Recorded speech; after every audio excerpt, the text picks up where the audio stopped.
Va a empezar en este minuto la grabación. Mientras Guadalupe expone, que tiene unos 30 minutos aproximadamente, si quieren silencian, o por favor silencien sus micrófonos y pueden ir dejando consultas en el chat, y cuando Guadalupe culmine la exposición, esas consultas las podemos traspasar a Guadalupe, y si no somos tantos y no se produce algún tipo de caos, si quieren pueden poner el icono de la manito y hacer la pregunta o hacer alguna intervención oral en directo. Entonces, desde este minuto estamos grabando, y bienvenidos todas y todas al ciclo Aperturas Esotéricas que coordinan el CECLA de la Universidad de Chile y el Instituto de Investigaciones Filológicas de la UNAM. Gracias, Guadalupe. Quedamos contigo. Muchas gracias.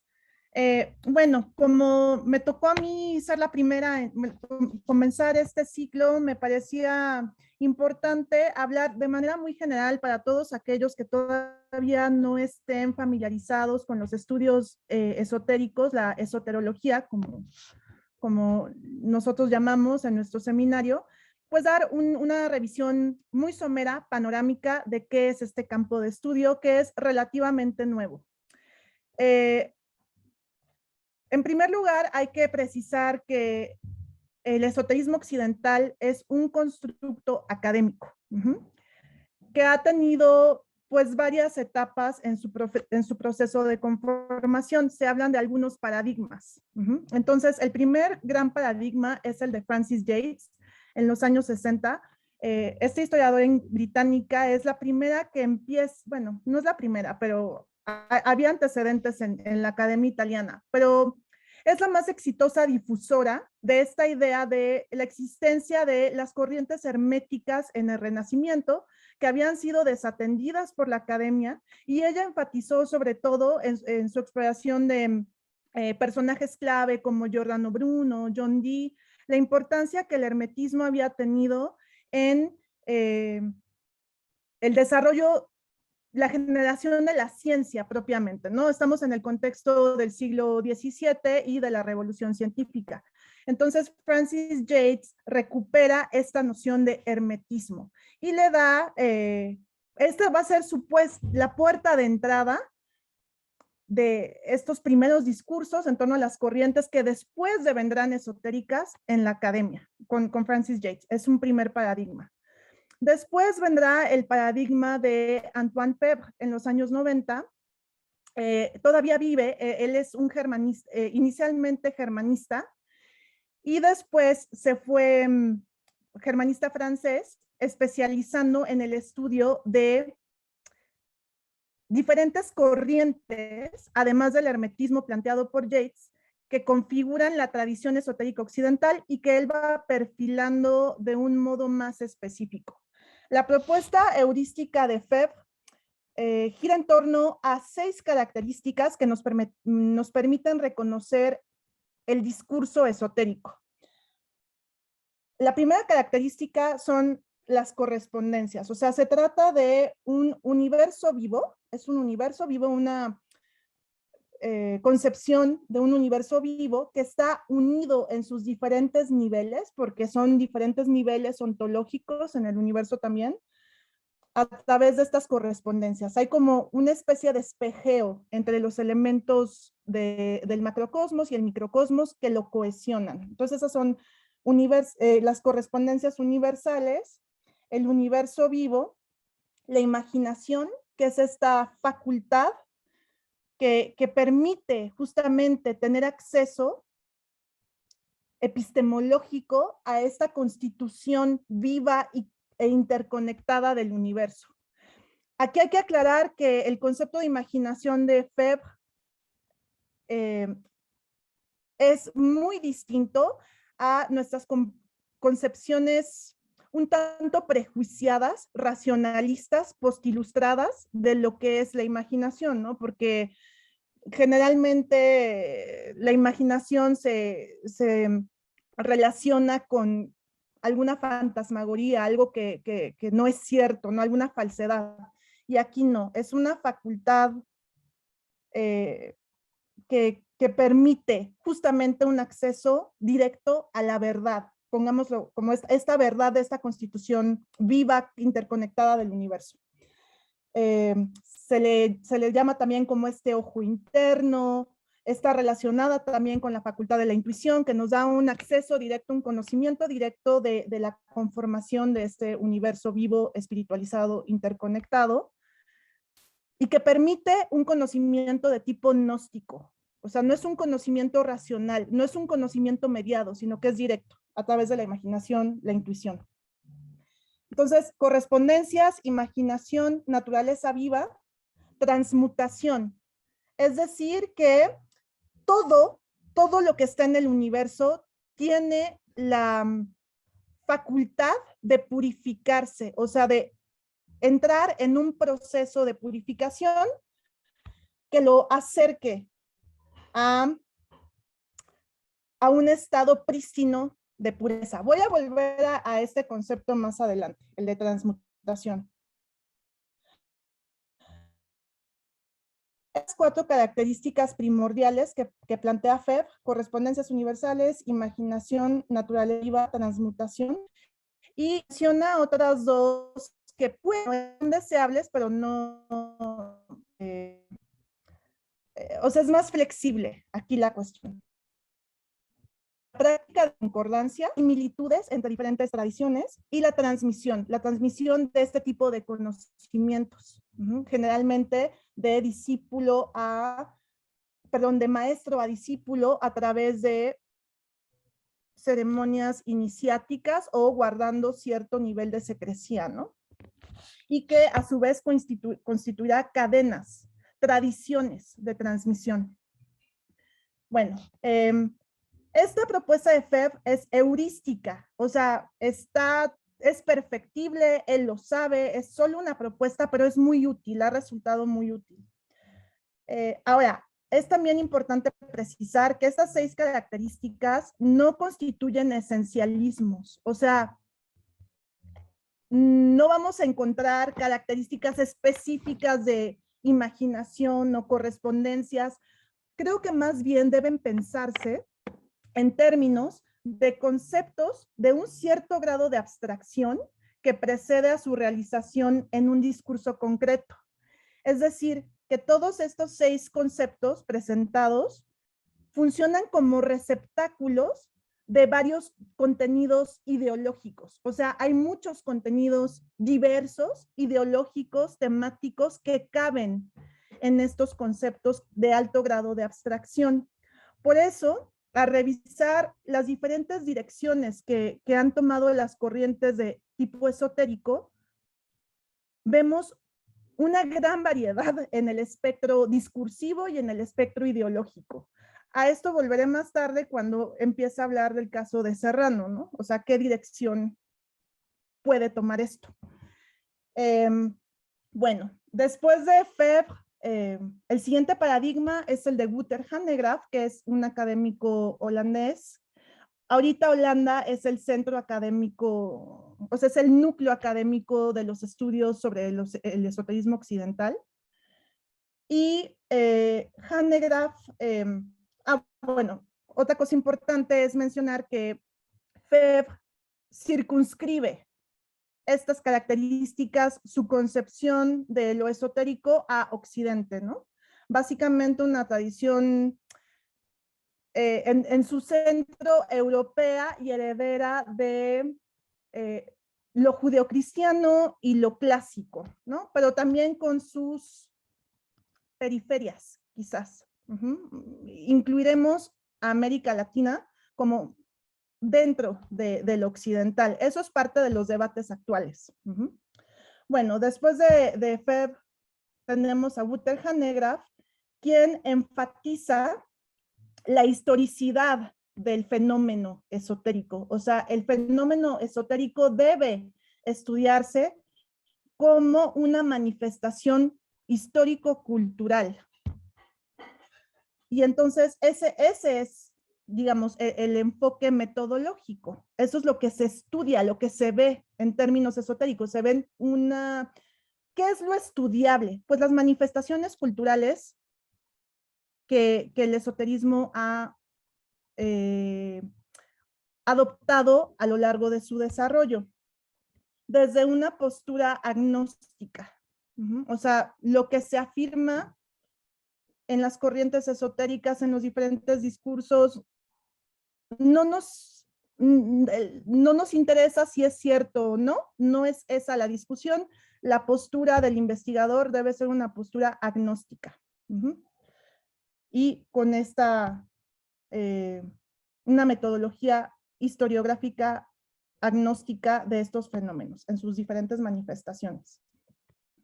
Otro paradigma ha sido el del académico alemán Koku von Stuckrad, que tiene un bagaje mucho más estructuralista y que habla de lo esotérico, ya en términos de estructuras, estructuras, rasgos discursivos. Lo esotérico, entonces ya hablemos propiamente de lo esotérico, ¿no? Lo esotérico entonces es multidisciplinar, porque difícilmente estudiaremos lo esotérico en sí mismo y más bien lo estudiaremos en amalgama con una diversidad de disciplinas y de discursos. O sea, se puede estudiar lo esotérico en amalgama con estudios musicales, por ejemplo. Lo esotérico con lo literario, que es mi área de interés. Lo esotérico con lo político.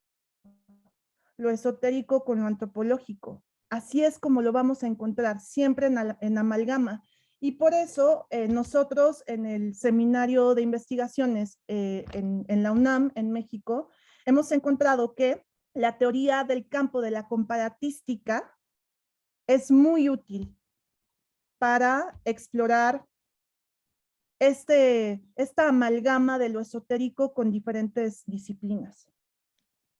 Bueno, es Febvre quien primero empieza a esbozar diferentes corrientes de lo esotérico que coinciden en general con corrientes ya establecidas de pensamiento, corrientes artísticas y de pensamiento.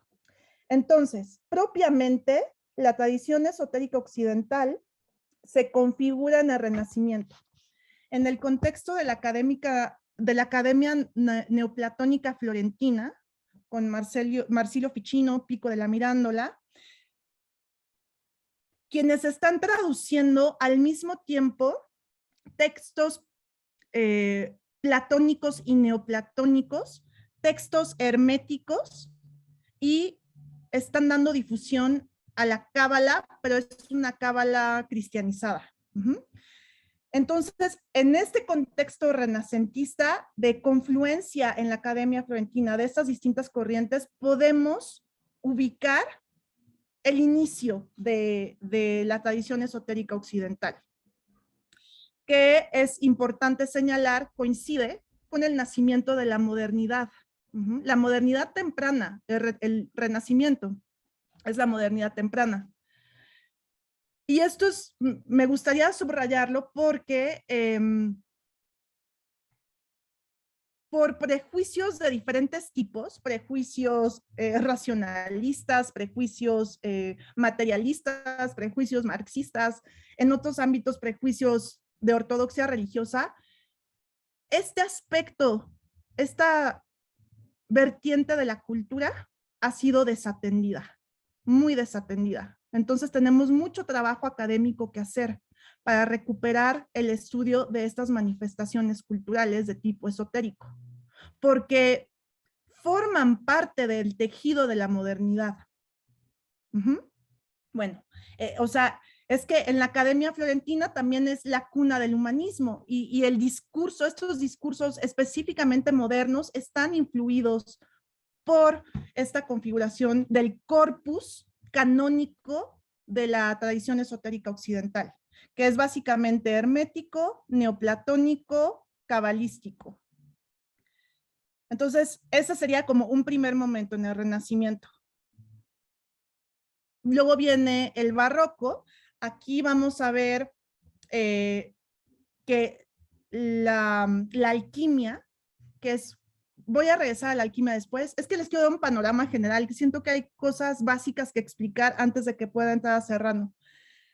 En los territorios de habla alemana se va a dar impulso a la alquimia, que sería la aplicación de la filosofía hermética con Paracelso, y se le da continuidad a esta confluencia de corrientes que surgió en el Renacimiento, continuidad, desarrollo en otros contextos más luteranos, en este caso.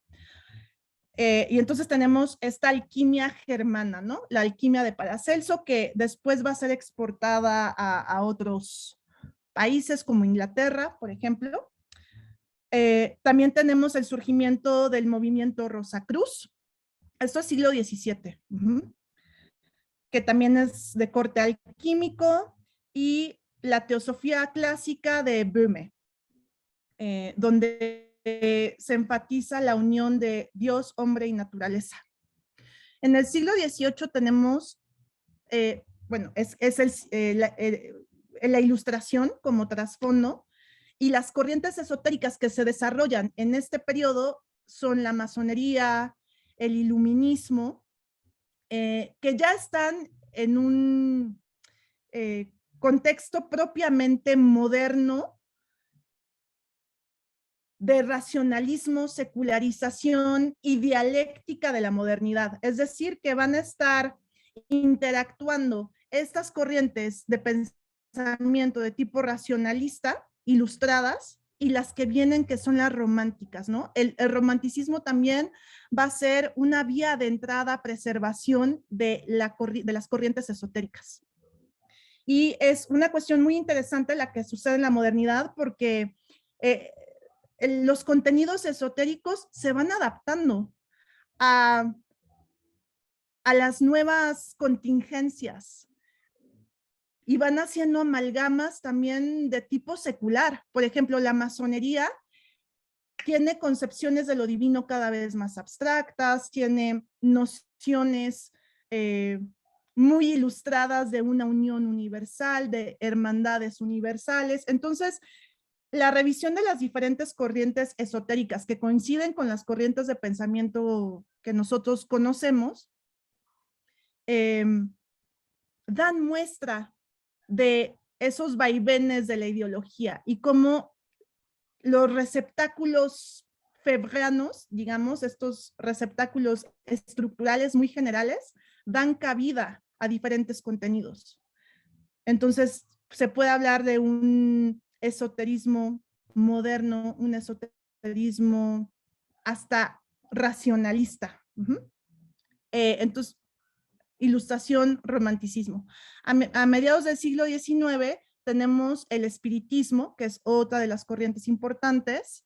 A finales del siglo XIX tenemos la teosofía blavatskiana, con integración ahí ya de elementos orientales, siempre entre comillas, ¿no? Porque la teosofía va a ser un ejercicio de recepción y difusión, pero también de filtración, ¿no? Del hinduismo y el budismo. Hay un desarrollo también a fin del siglo XIX de un ocultismo francés, un ocultismo alemán, al que volveré después.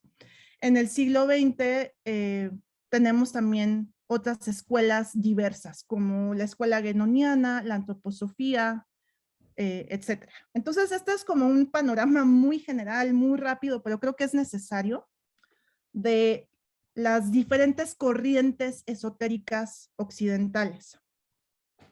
Bueno, además de estas 6 características de Antoine Febvre, que como les digo, son solo receptáculos de diferentes contenidos ideológicos y variaciones, además de estas 6 características, hay una narrativa central en las corrientes esotéricas occidentales. Es una concepción emanacionista del universo, del cosmos, es decir, que en algún momento se pasó de la unidad a la diversidad, de lo inmanifiesto a la manifestación. Y esta manifestación se va dando en diferentes niveles niveles que se llaman hipóstasis. Entonces vamos de lo más sutil a lo más general, a lo más, de lo más sutil a lo más material, y vamos de lo uno a lo diverso. Pero lo divino permea toda esta manifestación. Entonces, nosotros nos encontraríamos en los niveles más materiales y más de esta emanación. Quizás, miren, les iba a preparar algunas imágenes y había pensado ilustrar este concepto con una pintura de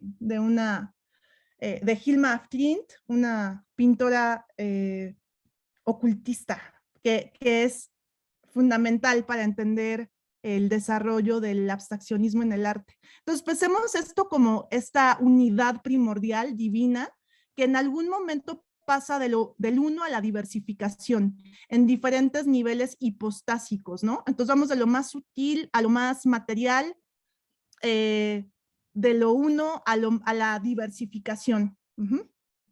Pero todo está unido, eso es algo importante, todo está permeado por la divinidad, porque está emanada, ¿no? Y esto se va a constituir como en una gran cadena del ser, una jerarquía de todo lo que está en el universo. El hombre estaría en un lugar privilegiado, en medio de esta manifestación, pero está esta noción de la gran cadena del ser. Esto es una narrativa central de las corrientes esotéricas. Entonces pasamos de acá es la emanación. Ahora, hay diversidad de versiones, ¿no? La visión gnóstica es pesimista. Ya estamos en el mundo caído, en el mundo material, en el mundo de la separatividad y ya no podemos salir de ahí. Esas son visiones pesimistas. Pero para las tradiciones esotéricas es la visión optimista de que podemos remontar hacia el origen. Hay salida de estos niveles materiales y diversificados del ser, que también son niveles del conflicto. Aquí hay conflicto, aquí hay sufrimiento. Y aquí es donde entra la alquimia. La alquimia es la práctica de la transmutación que va a permitir remontar a través de la purificación de la materia del espíritu, emprender este camino de regreso a la unidad perdida. Y esta es una narrativa central en las tradiciones esotéricas.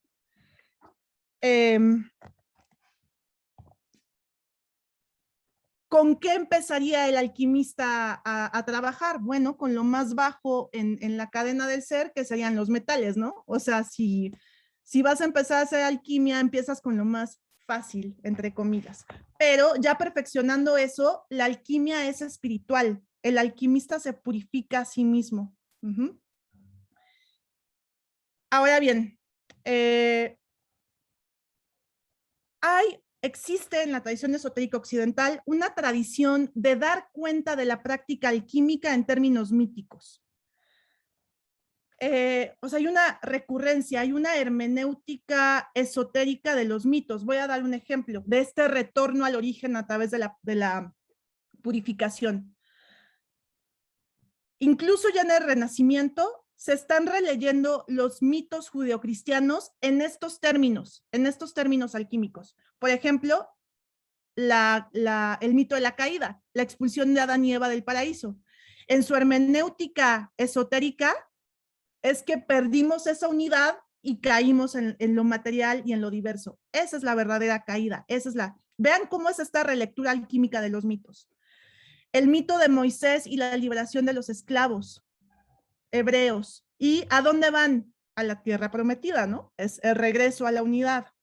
Vean cómo se están reinterpretando las tradiciones míticas en estos términos.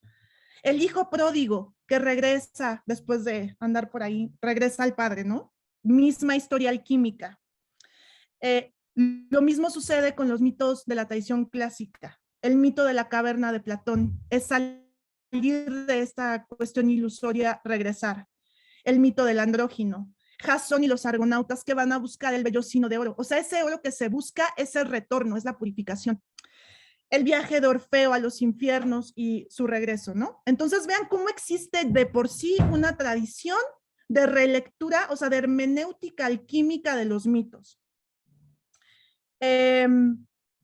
Y bueno, así rapidísimo, en alquimia hay 3 procesos. Empezamos con la putrefacción empezamos con la materia, ¿no? Que eso es lo que vamos a purificar, la prima materia, lo material, lo denso, nigredo, putrefacción. Empezamos con la materia, lo muerto. Albedo, blanco, purificación. Y la última etapa, rubedo o rojo, que ya es esta reintegración. ¿Por qué esa recurrencia a los mitos? Recordemos que todo está jerarquizado en esta cosmovisión esotérica. Todo está jerarquizado. El lenguaje está jerarquizado. ¿Y qué está más cerca del origen en el lenguaje? La poesía y el mito. O sea, ya Mircea Eliade habla del mito como una verdad, o sea, una verdad más cercana al origen.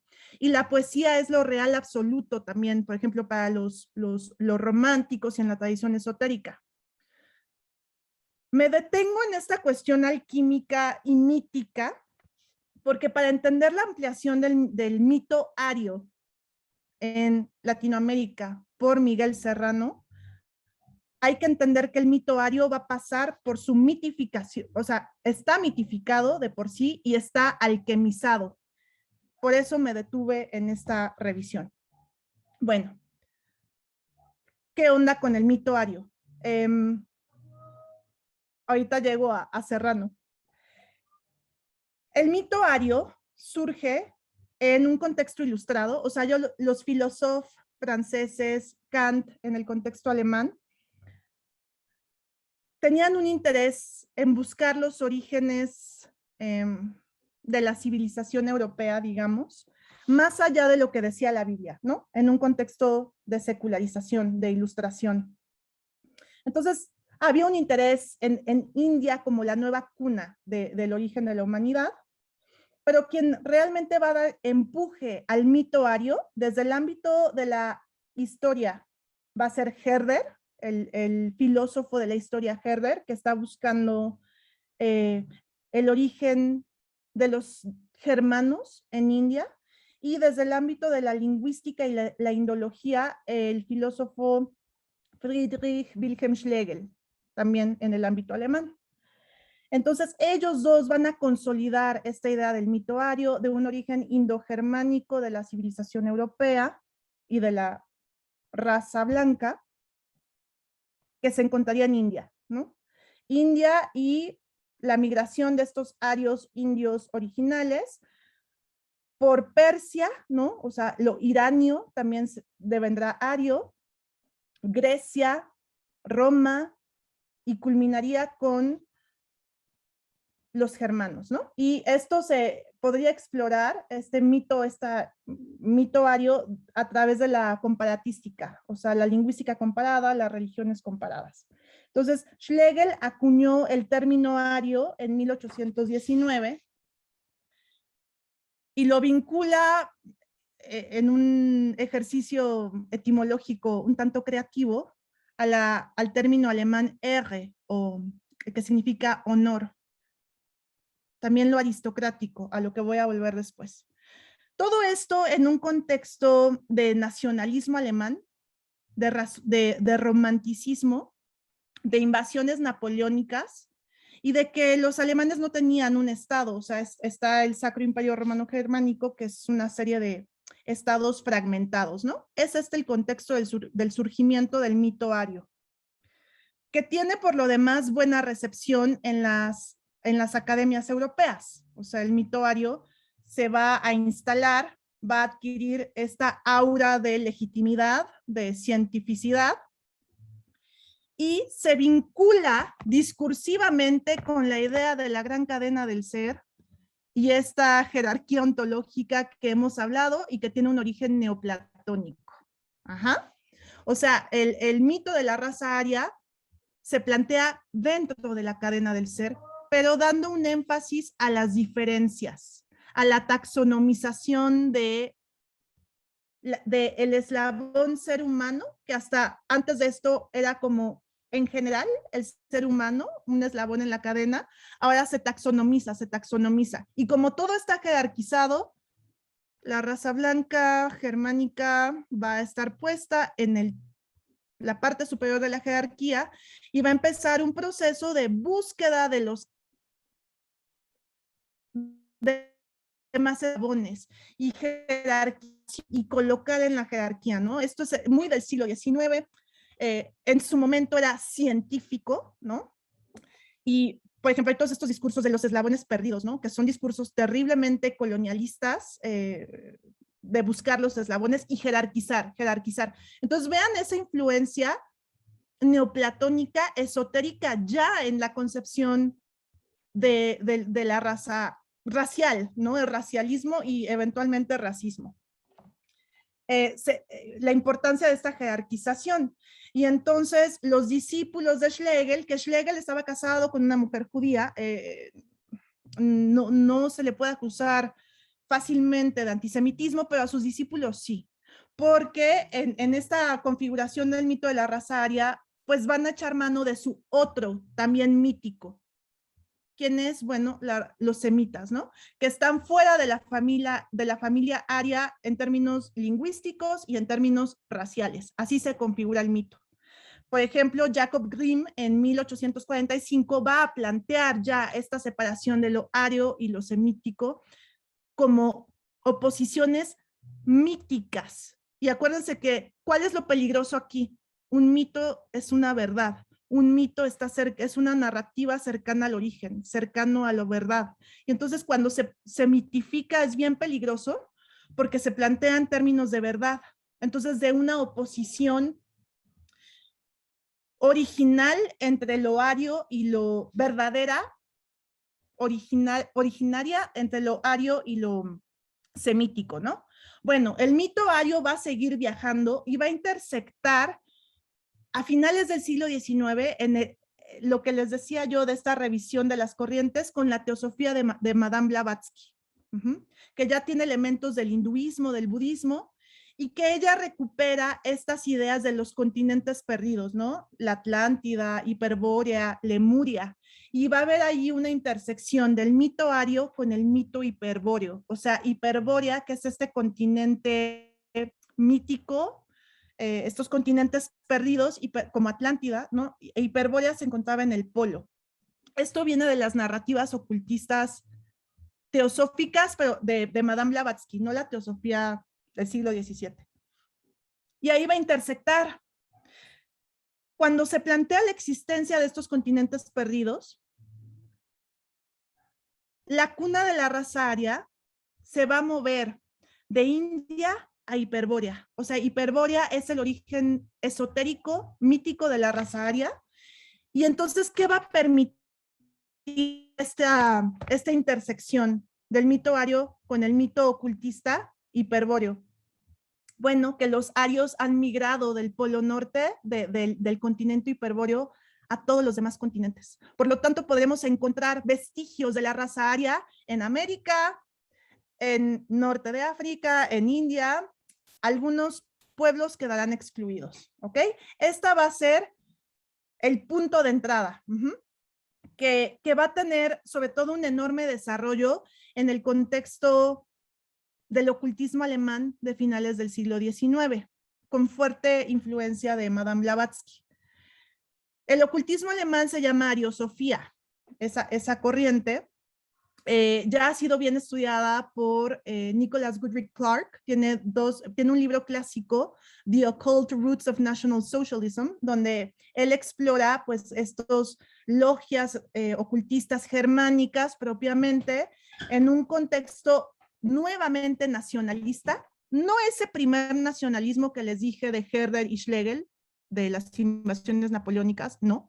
Es un segundo nacionalismo de finales de siglo, cuando ya Alemania se unificó bajo Bismarck.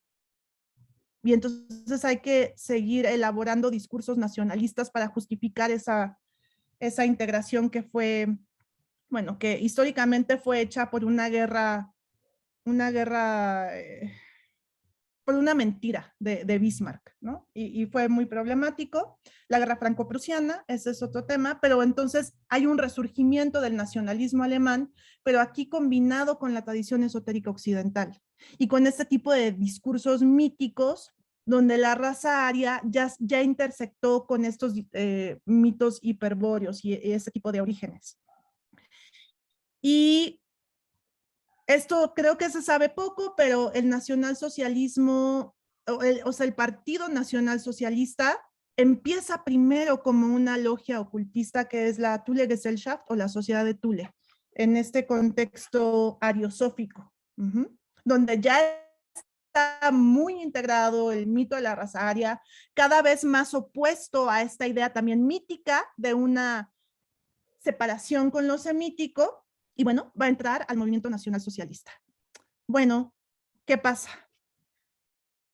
En Chile tenemos esta figura de Miguel Serrano, que fue embajador en la década de los 50, 60, o sea, tuvo una carrera larga como embajador.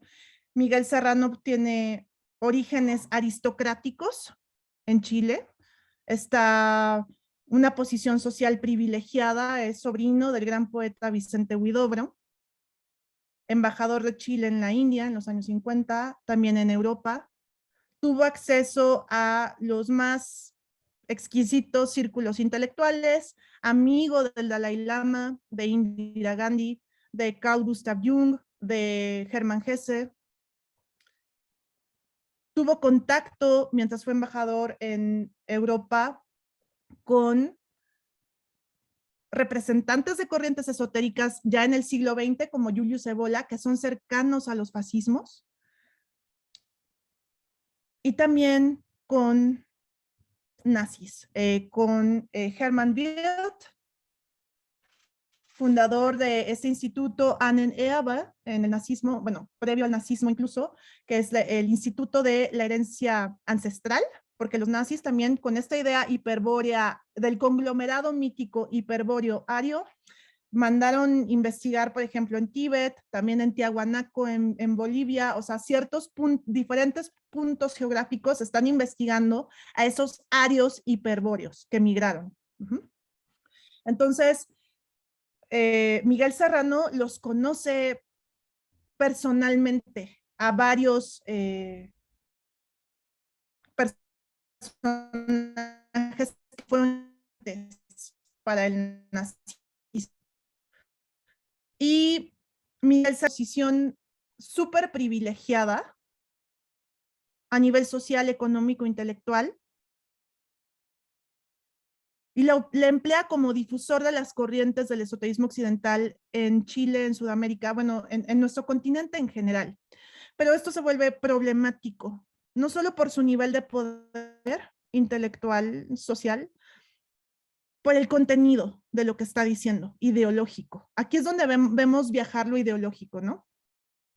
Él es simpatizante absoluto del nacionalsocialismo y expande este conglomerado mítico ario hiperbóreo en Latinoamérica. ¿Cómo? Lo alquimiza.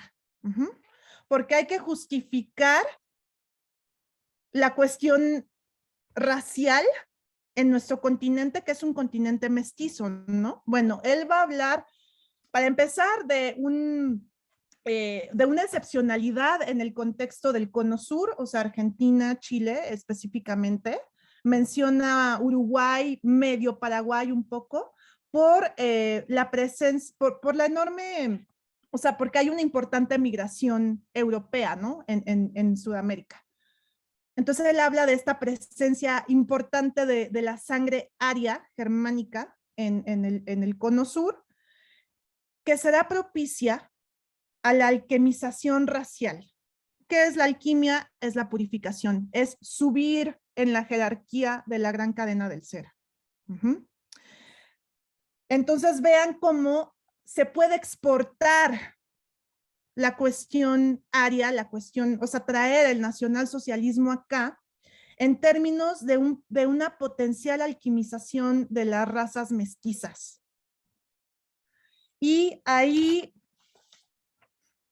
pues, o sea, él habla de remontar la entropía del mestizaje a través de la creación, de la aplicación de una tecné alquímica, de una técnica de purificación en la, que él dice que en el nacionalsocialismo ya estaba siendo aplicada, o sea, selección de los mejores, es horrible lo que estoy diciendo, ¿no? Pero bueno, los mejores ejemplares, los más cercanos a esa perfección hiperbórea que fue perdida en algún momento en este mundo, en esta narrativa de qué? De un origen que cae en la degeneración.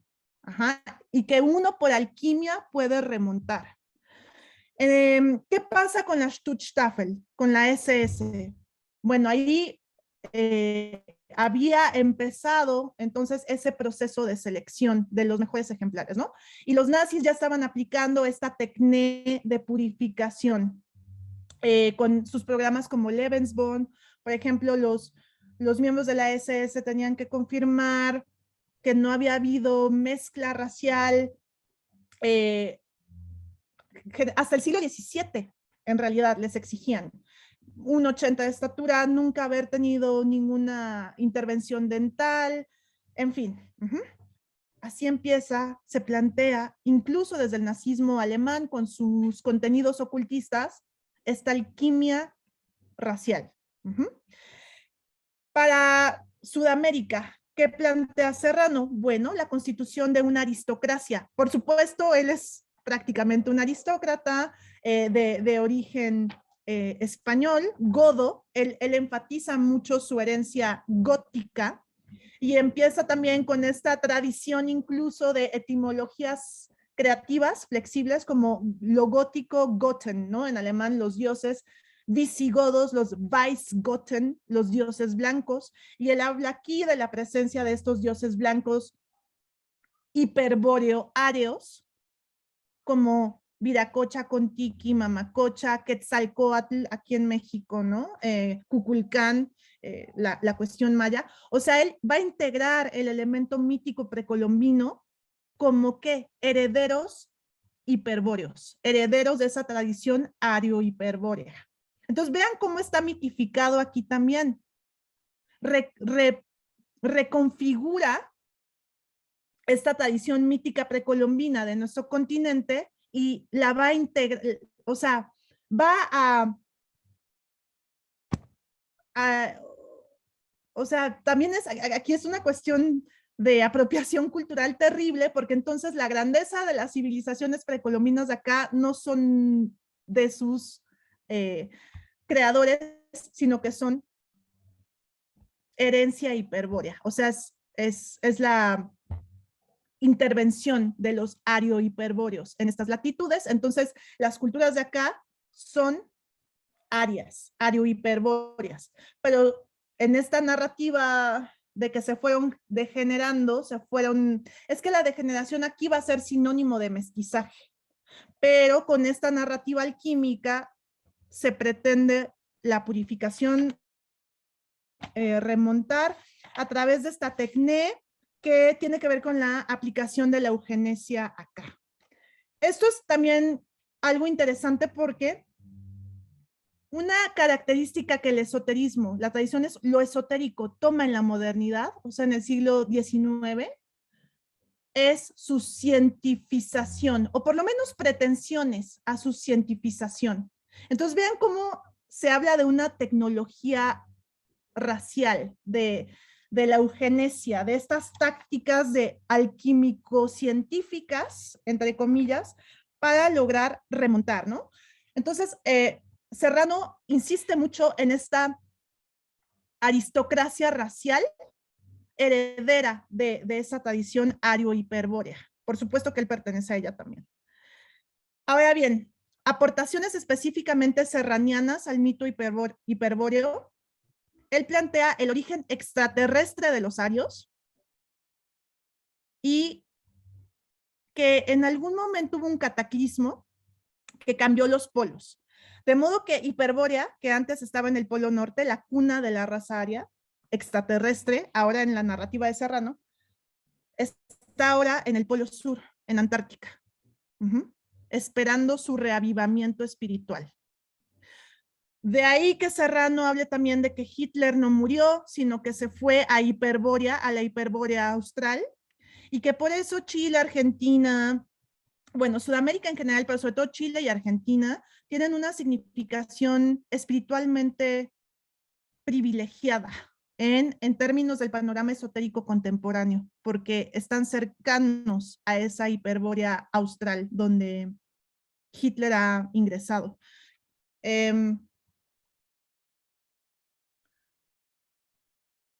Como diplomático, Serrano hizo gestiones para evitar la internacionalización de Antártica y la preservación de la parte chilena de Antártica. Él hizo varios viajes al continente antártico buscando esas bases nacionalsocialistas que él afirma se encuentran ahí. Y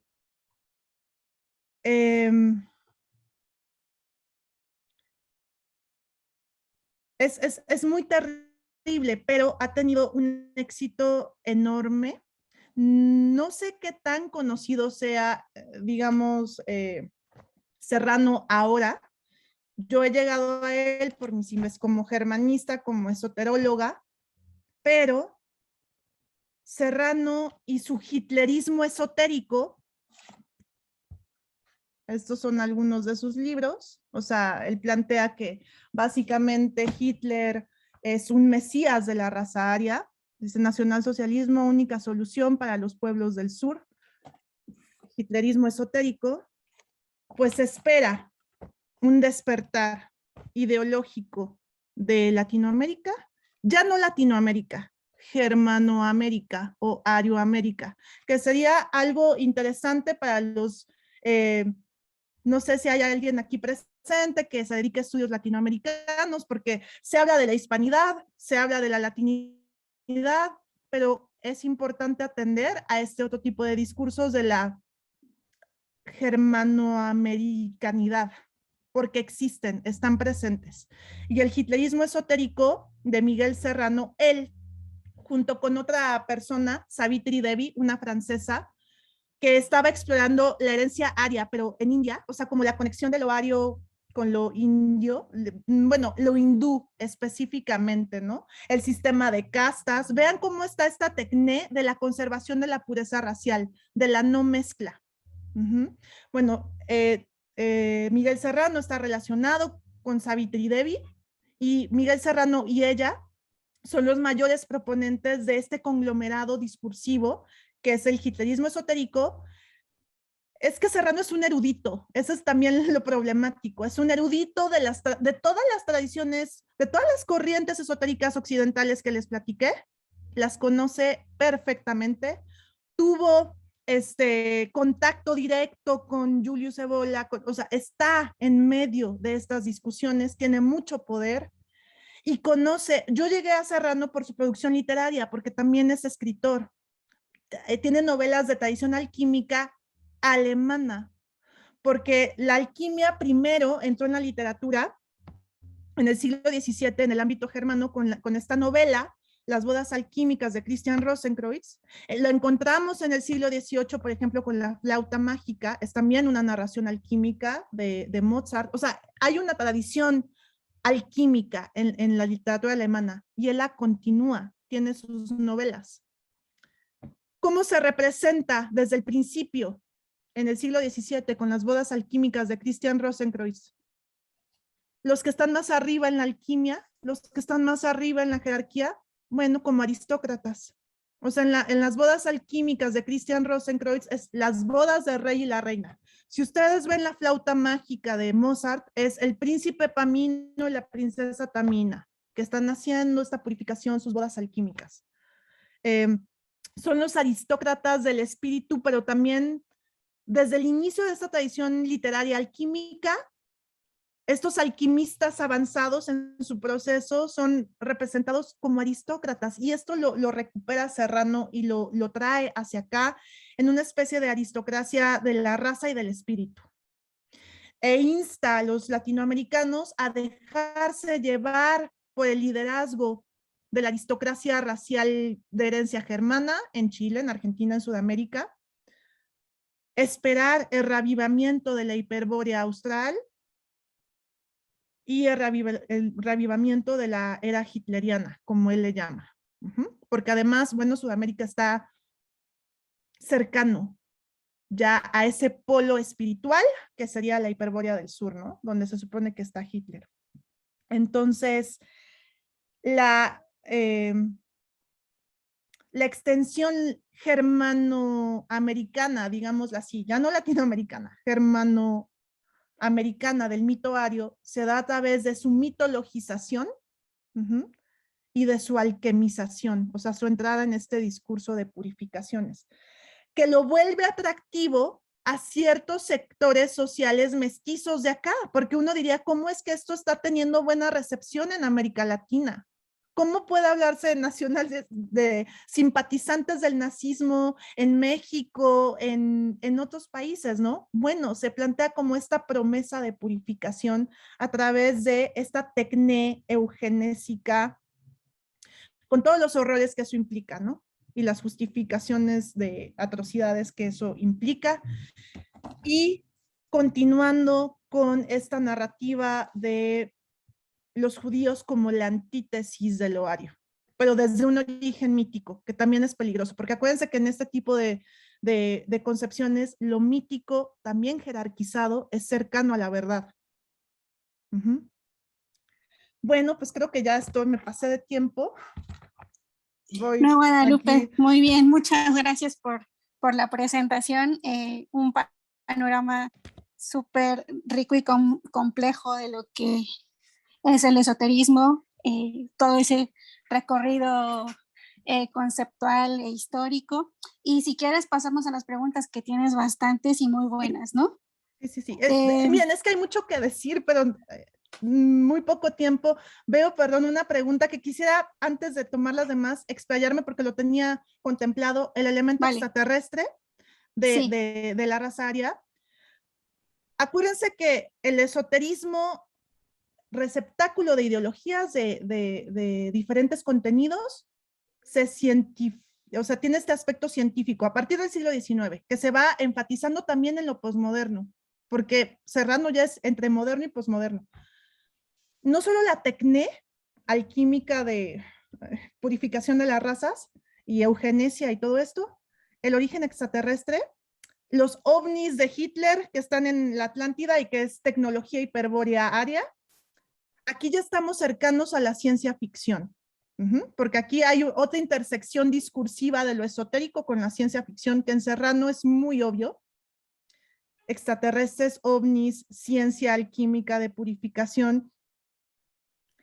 La tierra hueca, que ese es otro tema que toqué en otra oportunidad, pero no dio tiempo aquí, y que está presente en los discursos esotéricos desde el siglo XIX, en la ciencia ficción del siglo XIX, la vemos en Julio Verne, Viaje al centro de la Tierra, en Edgar Allan Poe, son discursos esotéricos, esos, pero, y que lo recupera Serrano, o sea, Hitler no solo está en la Antártida, o sea, en la hiperbórea austral, está adentro de la tierra hueca, donde hay ciudades arias, ario-hiperbóreas secretas. Entonces, vean, esto es un buen ejemplo de ver ese amalgamamiento discursivo, o sea, lo esotérico amalgamando con la ciencia ficción, lo esotérico con lo político, lo esotérico con lo literario. Entonces, nada más quería hacer esa acotación porque sí es muy importante esos toques discursivos, entrecruzamientos discursivos, en este caso, no solo con la ciencia, ya con la ciencia ficción. Y bueno, ahora sí ya, tomo preguntas. Vale, muy bien. Pues mira, Claudia Rojas pregunta si es cierto que Serrano dudaba de la ocurrencia del Holocausto. Si quieres te voy dando 2 o 3 para que vayas. Consuelo Ulloa dice que Serrano tiene las mansas teorías conspirativas con los mapuches y el sur. Marcelo nos hace un comentario que dice que Serrano recupera mucho de Nicolás Palacio con la idea de la raza chilena en 1904. Y Cristian Díaz nos dice que te agradece mucho la presentación que es muy interesante, y le gustaría saber si podrías reflexionar sobre los alcances que existen en esta visión aria de América que habla Serrano con el relato que Vasconcelos hace de la raza cósmica. Bueno, a ver, sí. Hasta me da pena decirlo. Sí niega el holocausto.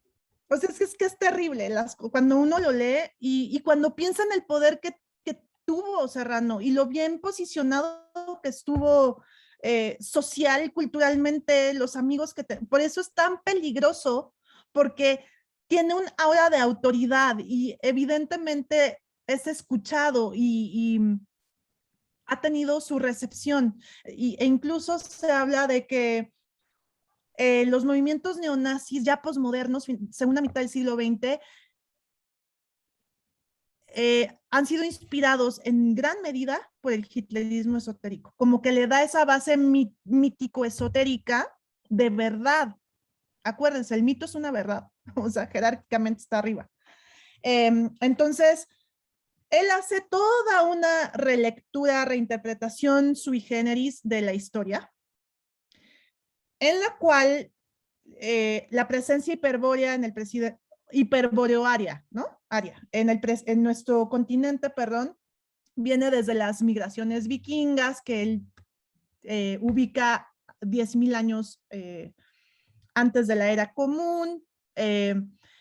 Dice, por ejemplo, que los mapuches son, de hecho, descendientes de los frisones, o sea, de germanos del norte de lo que actualmente es Alemania, que son troyanos, o sea, que la guerra de Troya, ya ven que los troyanos, cuando se destruye Troya, se dispersan, que los mapuches son o frisones o troyanos, pero en todo caso arios, o sea, tiene estas ideas, ¿no? De esta presencia histórica, bueno, en su versión de la historia, de tribus arias en todo el continente, ¿no? Con sus líderes que son los famosos dioses, los dioses blancos, ¿no? Como estos mitos, como en el caso de México, el de Quetzalcóatl, ¿no? El que venía del norte, todo esto. Entonces, él sí afirma que los mapuches específicamente son de origen frisón o de origen troyano, pero en todo caso arios. Sobre los judíos, es que es tan horrible, pero bueno, ahí va. Como raza antitética, cosmológicamente antitética, o sea, es el némesis de la raza aria, él los plantea como subhumanos, una raza robótica, producto de un demiurgo, inclinada al materialismo y cuya única misión es la destrucción de la raza aria y su espiritualidad hiperbórea, la alquimia hiperbórea. De hecho, él plantea que los judíos han robado la tecné de la purificación racial para aplicarla a ellos mismos, o sea, mantenerse racialmente puros, mientras que para la política, para todo el resto del mundo sería el de la mezcla, el del mestizaje racial para diluir la sangre hiperbórea, ¿no? La sangre aria. Eso es lo que Serrano plantea. Y que, bueno, él retoma toda esta cuestión de los protocolos de los sabios de Sion, y entonces sí, afirma que el holocausto es solo una estrategia para generar conmiseración, pero que es una falsedad, es solo propaganda de parte de esta raza antitética judía, que roba la tecné alquímica de la raza aria. Entonces, sí, es muy terrible, muy serio lo que él dice. Entonces, eso con respecto a su negacionismo del holocausto, pero por eso hay que hablar de ello y por eso hay que ver cómo viajan estas ideas y por qué son exitosas, por qué es poderoso la mitificación, por qué se ha mantenido vivo esto, ¿no? O sea, debe saberse, debe hablarse, debe desmenuzarse todos estos asuntos. Entonces, eso con respecto a la pregunta de o sea, el negacionismo, ¿no? Sí niega el holocausto, como una estrategia panfletaria. ¿Qué más? Perdón, ya se me fue. Ah, lo de Nicolás Palacios. Sí, él recupera la figura de Nicolás Palacios. Dedica algunos de sus libros a este personaje que publicó, me parece, principios del... tengo el dato aquí, denme un segundo. Invita a los chilenos a recuperar el libro La raza chilena, ¿no? Sí, raza chilena que...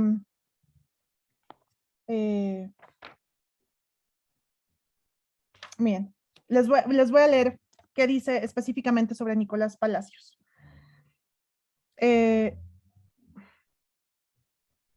Por las reflexiones aquí sintetizadas sobre la antehistoria y la historia, por su especial configuración étnica, por la subsiguiente inmigración de alemanes en el sur de Chile, este país constituyó un caso exclusivo en la América llamada Latina, lo que no quiere decir que Argentina, Uruguay y el mismo Paraguay, es decir, el cono sur, no tengan la capacidad o la tuvieran de remontar la entropía casi siempre fatal del mestizaje, porque ellos poseen o poseyeron suficiente cantidad de sangre blanca. O sea, dice, Argentina, Chile puede hacer su alquimia porque hay suficiente cantidad.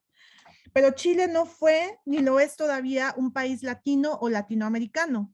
Fue un país indo-germano, germano-latinoamericano. Esta es la tesis que sostuvo un extraordinario investigador de comienzos de este siglo, el doctor chileno Nicolás Palacios, en su libro Raza Chilena, casi completamente desconocido al presente, víctima también de la gran conspiración judía, masónica, eclesiástica, masónico-cristiana.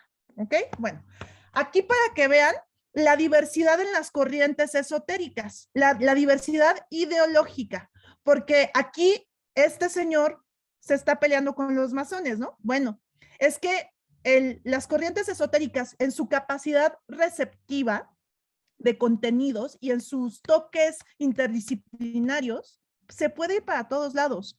O sea, hay corrientes esotéricas que se van hacia el liberalismo, como la masonería, por ejemplo, en el siglo XIX el espiritismo está vinculadísimo con los incipientes movimientos feministas y con el abolicionismo en Estados Unidos. O sea, uno ve corrientes esotéricas trabajando en favor de la liberación de las personas esclavizadas o de los derechos de las mujeres, o en el caso de la teosofía blavatskiana tenemos a Annie Besant, una teósofa formando parte del Congreso de la India con Gandhi, buscando la independencia de la India, peleando por los derechos de los animales, de las mujeres, no a la vivisección. O sea, eso es también esoterismo occidental, pero luego vemos esto. Porque acuérdense, son estructuras de pensamiento, son receptáculos ideológicos y se puede ir para todos lados. Entonces, bueno, sí recupera a este otro señor y obviamente va a decir que la conspiración judío-masónica internacional hace por borrar este conocimiento que a él le interesa que los chilenos despierten, ¿no? Los chilenos que pueden hacer su alquimia. Eso con respecto a... Es que ya se me olvidaron las otras preguntas. Sí, perdón. Había una que te pedía relacionar la visionaria de América con lo que hace Vasconcelos con la raza cósmica. Bueno. Si quieres, planteo otras dos. Hay Juan Carlos, Cristian y Citlali nos piden que si en algún momento podríamos estar compartiendo bibliografía sobre esoterismo occidental, ¿no? Para que ellos puedan ir entrando al tema y para las subsecuentes sesiones puedan un poco tener el panorama más amplio. Claro que sí. Y Juan Carlos Poveda hace un comentario que dice, no es para alargar la jornada porque es una reflexión abierta y muy ambigua, pero pienso en las incidencias que tendría una relectura a intelectuales y científicos integrando la dimensión esotérica, que antes era mucho más común de lo que la academia tradicional cree, ¿no? Y que incluye las prácticas espiritistas. Bueno, ahí, y si quieres después viene otra ronda. Sí, porque luego se me olvidan. Ya son tantas que no. bueno, es que tenemos una labor titánica frente a nosotros académicos, porque esto es toda una dimensión cultural que ha sido desatendida. En Europa ya llevan 30 años haciéndolo, mapeando las redes de miembros. Aquí, por ejemplo, Alejandra Galicia, mi colega, y junto con otra colega del seminario, están trabajando en herramientas metodológicas para estudiar los sujetos esotéricos, ¿no? O sea, ¿dónde están situados? ¿Son practicantes? ¿Son difusores? ¿Solo les interesa? Bueno, es que hay mucho que hacer, ¿no? Para descubrir estas redes, porque, como les dije desde el principio, por lo menos esoterismo nace con la modernidad y no se puede desvincular. Y es toda una cara de la modernidad que hemos así hecho como que no existe. Entonces, nuestro conocimiento del devenir, bueno, siempre está incompleto, ¿no? Pero más incompleto si no tenemos esto en consideración. Y más con personajes como Serrano, que están muy cerca del poder, muy vinculados al poder, y que están usando su privilegio para la difusión de este tipo de discursos peligrosísimos y que han tenido mucho éxito. Una enorme, o sea, una gran recepción en ciertos grupos underground de corrientes políticas de ultraderecha. Y que esta mitologización vuelva atractivo. Y que de repente ya es un producto exportable a países lejanos, ¿no? Al contexto del nacionalsocialismo en Alemania en los años 30. Entonces, sí hay que estudiarse, tenemos una labor titánica de difusión y hay mucho que hacer. Con respecto a Vasconcelos, bueno, Vasconcelos viene de una tradición teosófica, porque la teosofía justamente es la que pone en la arena cultural esta cuestión, o sea, recupera desde el esoterismo la cuestión de los continentes perdidos, ¿no? Hay otras corrientes esotéricas como la de René Guénon que también recuperan esto, pero ahí varía qué onda con los continentes, ¿no? O sea, por ejemplo, para Blavatsky, Hiperbórea creo que es el segundo continente. Para Guénon es el primer continente, o sea, todavía más cercano a este estado primigenio de perfección. Entonces, ahí habría que revisar por escuelas qué se está diciendo de los continentes. Serrano tiene la escuela, o sea, es una misma tradición, pero él tiene la escuela guénoniana. Pero la que primero habla de esto, la que lo pone en la arena cultural, digamos, es Blavatsky. Y entonces Vasconcelos en México viene de esa tradición. Y aquí con Blavatsky plantea diferentes continentes con diferentes razas raíces. Ella les llama así. Entonces están los atlantes, Lemuria, y ahorita la raza que está ahorita es la aria para Blavatsky, pero antes hubo otras razas. Y ahí el continente al que se le va a dar más peso es Atlántida. Por eso Vasconcelos va a hablar más de la Atlántida que de Hiperbórea. Pero también, a ver, ¿por qué son importantes estas narrativas cosmológicas, ocultistas que plantean estos continentes perdidos? Porque permiten vincular a la misma tradición, eso se llama perennialismo en la tradición esotérica occidental. O sea, que la sabiduría prístina de esta unidad primigenia que del 1 pasó al 2 y aquí estamos, viene del mismo origen y que los diferentes continentes pueden vincularse a ese mismo origen. Entonces, esto les viene muy bien a los nacionalismos latinoamericanos que están en la conformación de su identidad, después de movimientos de tipo independentista o de la Revolución Mexicana en este caso. Fíjense cómo he hablado mucho de momentos coyunturales de nacionalismo, de estar buscando la construcción de identidades. Y Vasconcelos Andenes, obviamente son otras circunstancias, ¿no? La Revolución Mexicana, pero vean cómo aporta el discurso esotérico, porque el chiste es darle un linaje espiritual a estas razas latinoamericanas, lo que sea que se esté planteando, ¿no? La raza de bronce tiene un linaje espiritual por su vínculo, en este caso, con la Atlántida, ¿no? Acá se habla más de la Atlántida que de Hiperbórea. Y no desatender que ahí va integrado también un elemento del hinduismo en Blavatsky. porque son ciclos de creación y destrucción como en el hinduismo, o sea, estas edades o yugas, ¿no? Entonces, también eso se va a amalgamar. Es que aquí, cuando uno estudia esoterismo occidental, es que tiene uno que sacar hilos e hilos e hilos discursivos que están trenzados. Entonces, ahí con Vasconcelos habría que buscarlo desde lo teosófico. Y hay especialistas, Alejandra aquí presente ha estudiado más eso, que seguramente en su exposición podrá ahondar en ello. Porque otra cosa importante, en los estudios del esoterismo occidental es importante la especialización, porque vean cuántas corrientes hay. Entonces, por ejemplo, yo me he especializado en alquimia específicamente, pero bueno, hay que escoger una, ¿no? Y especializarse. Ya no sé qué más había.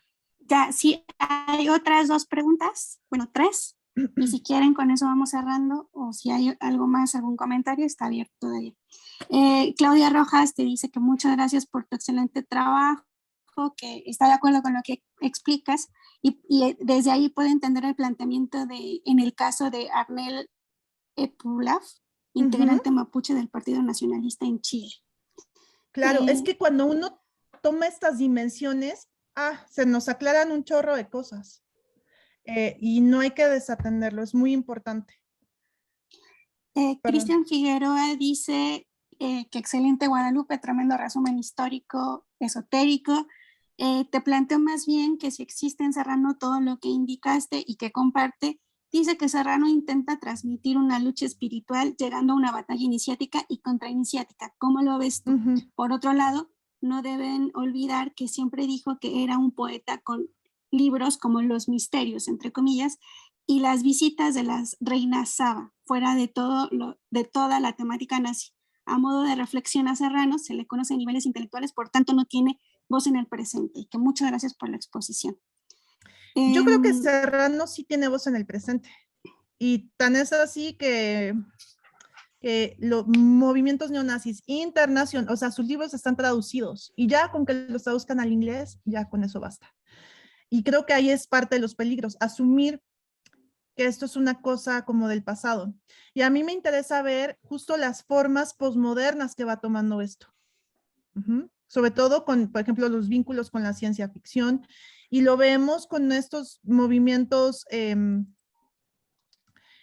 ecológicos radicales del presente, porque eso también estaba presente en el nazismo, o sea, el ecofascismo, una protección a ultranza de la naturaleza, una espiritualidad ahí. Entonces yo no me atrevería a afirmar que Serrano no tiene voz en el presente, muy al contrario, y por eso estoy estudiándolo y me interesa hacer este tipo de compartirles lo que he estado explorando. Sí, a ver, yo me acerqué a Serrano por su lado de escritor. Y tiene como varias novelas, digamos, tiene novelas de corte autobiográfico donde él narra, por ejemplo, sus propios viajes, ¿no? Bueno, sus peregrinaciones, cuando estuvo de embajador en India buscando en los Himalaya, entradas secretas a la Tierra Hueca, ¿no? Agartha y Shambhala, su viaje a Antártica, eso es como autobiográfico. Tiene sus novelas fantásticas, que son las que me ha interesado estudiar y lo he podido compartir en otras oportunidades. ¿Y por qué es importante esto? Porque aparentemente sus novelas, que sí hay calidad literaria, eso es innegable. El señor, o sea, viene de una familia de escritores. O sea, Vicente Huidobro el tío, nada más ni nada menos. Hay como influencias borgianas también, pero como lo he podido comprobar en otro paper, él viene de una tradición literaria alquímica específicamente alemana. O sea, Hermann Hesse, Gustav Meyrink, Las bodas alquímicas de Christian Rosenkreuz, La flauta mágica. Y aparentemente sus novelas fantásticas, que son alquímicas, en esta tradición germana, a ver, él nunca dice nazi, nunca dice ario y nunca dice Hitler, pero habla de hiperbórea, habla de alquimia, habla de purificación, y por eso está más peligroso, porque está como subrepticio. Habla de las ciudades sagradas, habla de Antártica. Entonces están esos contenidos subrepticios, atractivos de ámbito literario, ¿no? Porque es buen escritor el señor. Entonces, creo que aquí dice, ¿no? Que las novelas no lo tienen, que solo son misterios. No, sí está, sí está. Y cuando uno conoce los contenidos del hitlerismo esotérico en general, lo reconoce muy bien. Ya viene la publicación de un paper donde ahondo en la cuestión hiperbórea y sus vínculos con cuestiones del hinduismo que aquí, y el tantrismo que aquí no me dio tiempo de exponer, ¿no? Entonces creo que hay que tener cuidado con ese tipo de afirmaciones. ¿Qué más? Una lucha espiritual, sí, porque Serrano sigue esta cuestión de elevar el conflicto de la Segunda Guerra Mundial a un nivel cósmico. O sea, la Segunda Guerra Mundial para Serrano no es el enfrentamiento de países aquí por distintas cuestiones, diferencias ideológicas y políticas. Para él es una batalla cósmica entre los arios y los judíos, los ario-hiperbóreos, o sea, es una batalla espiritual. Es una batalla espiritual y cada raza tiene sus iniciaciones, y lo que él sí plantea es que los judíos, él dice, son plagiadores, o sea, los judíos roban las iniciaciones hiperbóreas, los mitos hiperbóreos, la tecné alquímica hiperbórea. Los plantea como creo que en algún momento los llama la sombra de la raza aria, o sea, siempre como acechando ahí atrás, como el negativo de la raza aria. Entonces, sí, eleva este conflicto a una batalla cósmica. Y Pues, ya no me acuerdo qué otra no, cosa. ya, ahora vienen como preguntas que son mucho más del presente. Preguntan, por ejemplo, ¿qué diría Miguel Serrano de un Chile receptor de migrantes caribeños y afrocaribeños? Él habla de entropía racial, y que esa es la política judío-internacional. O sea, ¿qué dice básicamente? Que los judíos han robado la alquimia hiperbórea de preservación de la pureza racial para ellos, y que para el mundo han implementado políticas de mestizaje. Entonces, todos estos movimientos, la globalización, la famosa multiculturalidad de las sociedades posmodernas, él las atribuirá a estas intervenciones para la destrucción de la herencia ario-hiperbórea, y entonces estaría muy, muy en contra de todo ese tipo de migraciones. Y él, como estamos hablando de alquimia, de esta taxonomía en la cadena del ser, él deja de fuera a todos los humanos de piel oscura. Entonces, ¿quiénes no van a entrar en su alquimia? Bueno, evidentemente los judíos y pues el África subsahariana, las comunidades dravínicas en la India, que son de piel más oscura. Y entonces, en términos alquímicos, acuérdense, nigredo, negro, la muerte, la materia; albedo, blanco, como raza blanca, purificación; rubedo, espiritualización. Él ubica a las razas a la piel oscura en el nigredo, o sea, está la materialidad, la putrefacción, y no estaría horrorizado de que hubiera integración de este tipo de migrantes. Vale, ¿no? Macarena Ursúa nos dice que lo que se plantea es más o menos en onda Handmaid's Tale. Sí, no, era solo un comentario cuando estaban hablando de la ciencia ficción, nomás. Del vale. ecoterrorismo. Sí, porque sí, ecofascismo, eso está presente desde el nacionalsocialismo y su elemento romántico. El nacionalsocialismo viene de una tradición romántica, donde la naturaleza está espiritualizada. Bueno, esto es sabido, ¿no? Los nazis tienen estas políticas de protección ambiental, de protección a los animales, de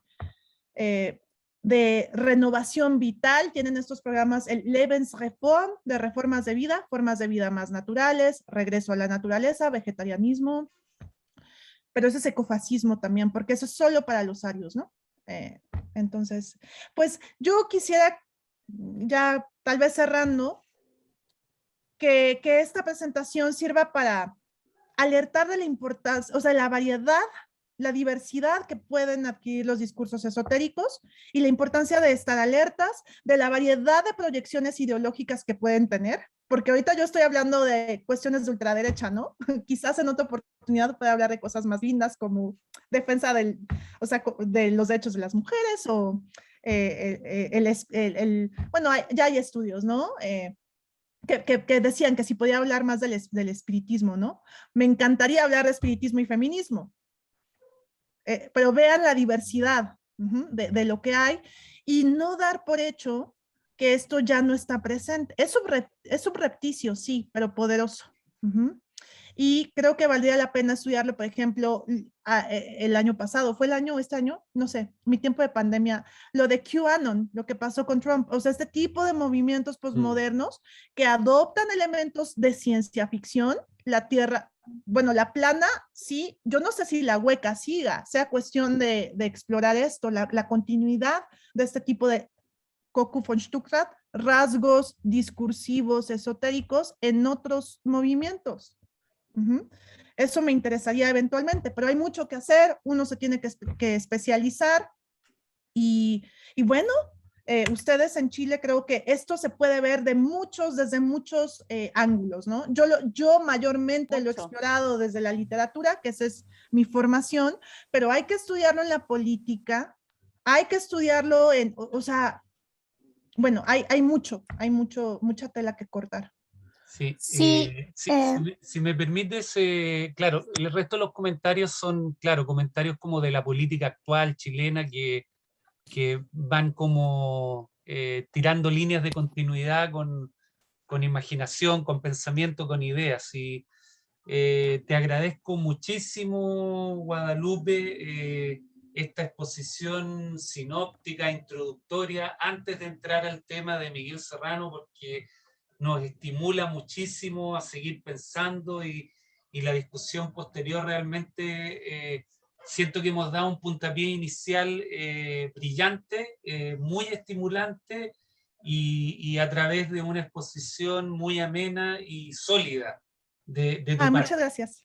Y muchas gracias. también te Les quedé agradezco de ver mucho, las imágenes. Una disculpa, sí, pero... sí, te agradezco mucho la flexibilidad de haberte sumado en esta situación que fue inevitable, producto de que estamos en hemisferios distintos, en estaciones del año distintas y en periodos académicos distintos, también México y Chile. Yo, por mi parte, por SECLA y la Universidad de Chile, me siento muy honrado de la invitación de Alejandra Galicia y del Instituto de Investigaciones Filológicas de la UNAM en esta idea, en esta aventura que es estimular estos temas en la academia chilena que, como tú lo mencionaste, Guadalupe, están invisibilizados, están ausentes, son periféricos, pero tenemos mucho entusiasmo, mucho interés y esperamos hacerlo con rigor historiográfico, literario, académico y con todas las otras derivas que la creatividad lo permita. Alejandra, tus palabras finales y muchas gracias, Guadalupe. Si quieres terminar con algo también. Pues solo les quiero dar las gracias por esta oportunidad e invitarlos a acercarse a la teorías en plural, porque todo eso está en medio de debates, para estudiar el fenómeno esotérico en sus múltiples manifestaciones, en las disciplinas que tengan ustedes. Yo vengo de literatura, pero aquí hay para estudios latinoamericanos, estudios políticos, hasta en música, o sea, hay para todo. Es una enorme oportunidad y hay mucho trabajo que hacer como comunidad académica en nuestro continente. Es una invitación y dejarle fuera prejuicios y bueno, pues qué bueno que ya nos estamos uniendo para mostrar los alcances, las posibilidades y la legitimidad académica de esto, porque se puede hacer con rigor y con seriedad. Entonces, muchas gracias a los presentes, gracias Marcelo, Alejandra, por organizar, por la invitación, por invitarme. Muchas gracias. No, muchas gracias a ti, Guadalupe. Yo solo quisiera cerrar con un par de señalamientos respecto a la producción de Guadalupe. Guadalupe es, para mi juicio, quien más ha trabajado de una forma más rigurosa a Miguel Serrano. Prontamente, a finales de octubre, va a salir un texto denominado El retorno a Hiperbórea, el mito polar y su imaginario en el Ella, de Miguel Serrano. Y también esperamos que a inicios del próximo año salga un trabajo que se llaman Los muchos rostros de los consortes alquímicos, Ella de Miguel Serrano y su incorporación de la estética alquímica ¿cómo es lo último? Meirinkiana. Meirinkiana, es que Gustav Meyrink es un escritor austriaco que escribe novelas alquímicas y Serrano lo calca para sus propias novelas. Entonces les digo, él está en una tradición literaria alquímica muy alemana, porque los conoce, porque habla el idioma, porque es amigo de Hermann Hesse, o sea, tiene mucho poder. Esa es la cosa, es muy peligroso. Así es. Entonces, bueno, nada más que agradecer a Marcelo, a Guadalupe, por la flexibilidad de acomodarse a este primer traspiés que tuvimos. Esperemos que sea el único y muchas gracias, Guadalupe, porque pusiste el estándar de lo que tienen que ser estas charlas. Entonces, les agradecemos a todos su presencia, nos comunicamos con ustedes pronto y pues muchas gracias por todo. Buenas tardes, muchas gracias a todos. Muchísimas gracias. Gracias.